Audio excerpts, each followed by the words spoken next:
我原意唔係想開呢度，但係咧我出邊生意事實係好，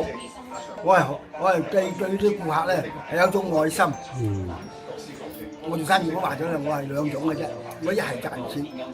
我賺你唔錢，賺唔到你錢咧，我希望賺到你人情，唔係話個個埋你攞揞喺手度，你袋住5蚊，唔揞1蚊得揞2蚊咁樣，咁啊嗰時咧，因為嗰陣時咧啲人出去觀塘啊，西貢犀利，啲人多出去鋪頭幫佢。咁我哋問佢，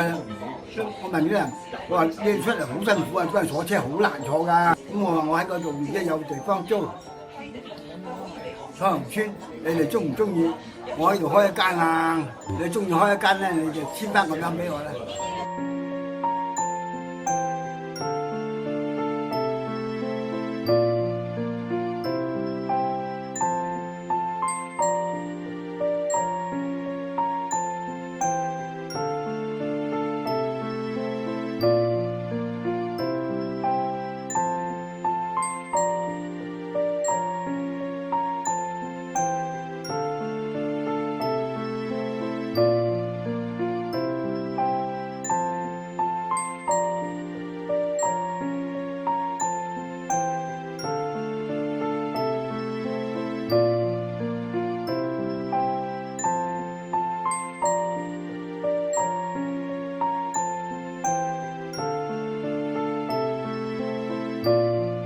金碧經營咗60年，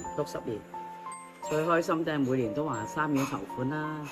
幫咗好多老人家咁樣，然後爸爸就係第一屆區議員嚟嘅，最好嘅八寶鴨啦、炸蟹鉗啦、炸蝦丸啦，同埋呢個梅子蒸我都好味。多嘢做開心咯，日日都開心，唔係同啲客溝通啊，大家分享啊，咁啊開心咯，有屋企人幫助營運呢間鋪頭，去咗60年㗎啦已經，我哋